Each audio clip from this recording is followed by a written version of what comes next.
आज हम लोग संस्कृत खंड से हिंदी में ही अभी तक दर्शाया गया पहला पाठ पढ़ेंगे, जिसका नाम है संस्कृत भाषायाः महत्वम्।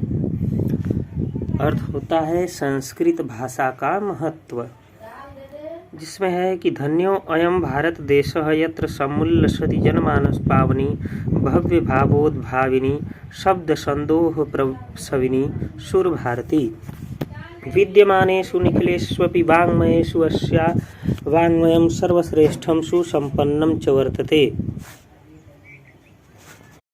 इयमेव भाषा संस्कृत नाम्नापि लोके प्रथिता अस्ति। अस्माकं रामायण महाभारत आदि ऐतिहासिक ग्रंथाः चत्वारो वेदाः सर्वाः उपनिषदः अष्टादश पुराणानि अन्यानि च महाकाव्यनाट्यादीनि अस्यामेव भाषायां लिखितानि सन्ति। इयमेव भाषा सर्वसामान्य भाषाणां जननीति मन्यते भाषा तत्त्वविद्भिः। संस्कृतस्य गौरवं बहुविधज्ञानाश्रयत्वं व्यापकत्वं च न कस्यापि दृष्टेर्विषयः।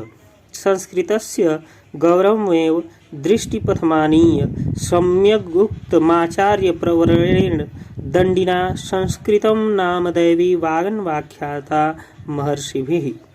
ध्यान देंगे। धन्यो अयम भारत देशः, अयम माने यह, धन्यो माने धन्य, भारत देश माने भारत देश, यानी कि हमारा यह भारत देश धन्य है। यत्र समुल्लसति जनमानस पावनी, समुल्लसति यत्र मतलब जहाँ, समुल्लसति यानी कि शुद्ध करने वाली, चित्त को पवित्र करने वाली, जनमानस यानी मनुष्यों के चित्त को शुद्ध करने वाली, भव्य भावोद्भाविनी अक्षय भावों को, भव्य माने सुंदर, भावोद्भाविनी अच्छे भावों को उत्पन्न करने वाली, और शब्द संदोह प्रसविनी, शब्द के संदोह माने समूह को, प्रसविनी प्रसव शब्द से है, प्रसविनी यानी जन्म देने वाली, सुर भारती देववाणी है, सुशोभित है। फिर से देख लेंगे। हमारा धन्यो अयम भारत देशः, यह भारत देश धन्य है। यत्र समुल्लसति जनमानस पावनी, जहाँ मनुष्यों के चित्तों को शुद्ध करने वाली, भव्य भावोद्भाविनी अच्छे भावों को उत्पन्न करने वाली, शब्द संदोह प्रसविनी शब्द के समूह को उत्पन्न करने वाली, सुर भारती देववाणी है। आगे देखेंगे। विद्यमानेषु निखिलेष्वपि वाङ्मयेषु अस्याः वाङ्मयं सर्वश्रेष्ठं सुसम्पन्नं च वर्तते। विद्यमानेषु निखिलेष्वपि वाङ्मयेषु,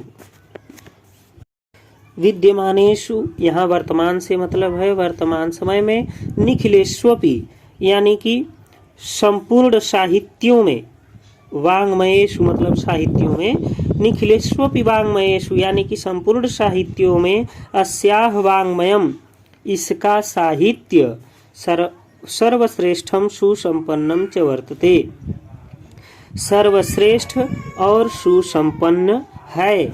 इयमेव भाषा संस्कृत नाम्नापि लोके प्रथिता अस्ति। इयमेव भाषा, यही भाषा, संस्कृत नाम्नापि संस्कृत नाम से भी, संस्कृत नाम धन अपि संस्कृत नाम से भी, लोके प्रथिता अस्ति संसार में, प्रथिता माने प्रसिद्ध, अस्ति है।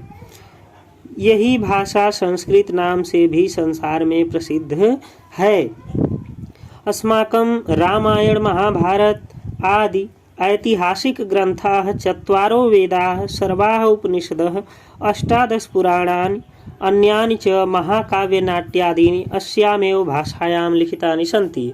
अस्माकं हमारे रामायण महाभारत आदि ऐतिहासिक ग्रंथ, चत्वारो वेदाः चारों वेद, सर्वाः उपनिषदः और उपनिषद सभी, अष्टादश पुराणानि और 18 पुराण, अन्यानि च और अन्य, महाकाव्य नाट्यादीनि महाकाव्य नाटक आदि, अस्यामेव भाषायाम इसी भाषा में ही, लिखितानि सन्ति लिखे गए हैं। इयमेव भाषा सर्वसामान्य भाषाणां जननीति मन्यते भाषा तत्त्वविद्भिः।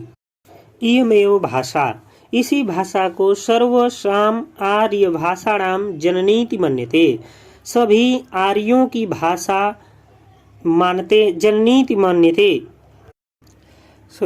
सभी आर्य भाषाओं की जननी मन्यते यानी मानते हैं। भाषा तत्व भी यानी भाषा विज्ञान या भाषा के तत्व को जानने वाले, भाषा के तत्व को जानने वाले भाषा को समस्त आर्यों की जननी मानते हैं। आगे देख लेते हैं। संस्कृतस्य गौरवं बहुविध ज्ञानाश्रयत्वं व्यापकत्वं च न कस्यापि दृष्टेर्विषयः। कह रहे हैं कि संस्कृतस्य गौरवं बहुविध ज्ञानाश्रयत्वं, संस्कृत का गौरव बहुविध ज्ञान आश्रयत्वं, विविध प्रकार के ज्ञान का आश्रय होना, व्यापकत्वं च और इसकी व्यापकता, न कस्यापि दृष्टेर विषयः, कस्यापि किसी भी दृष्टि का, दृष्टेर विषयः, दृष्टेः अविषयः यानी किसी भी दृष्टि का अविषय नहीं है, अर्थात किसी भी दृष्टि से छिपा नहीं है। पुनः देख लेते हैं।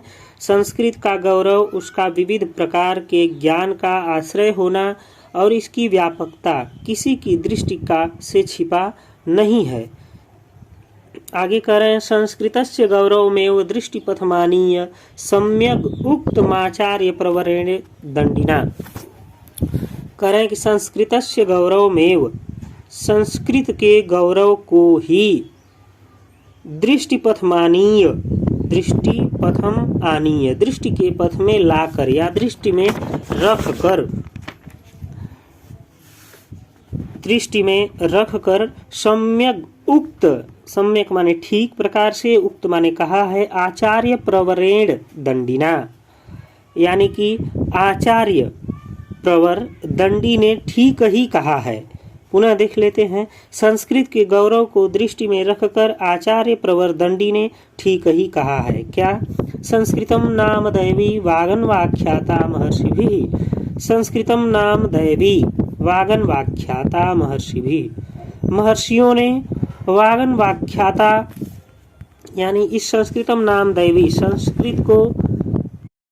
संस्कृत वागनवाणी को वाख्याता यानी कहा है, अन्वाख्याता कह लेंगे इसको, कहा है ईश्वरीय वाणी, अर्थात करें संस्कृत नाम दैवी वागन वाख्याता महर्षि भी, इस संस्कृत को महर्षियों ने दैवीय वाणी या ईश्वरीय वाणी कहा है। आज के लिए इतना ही।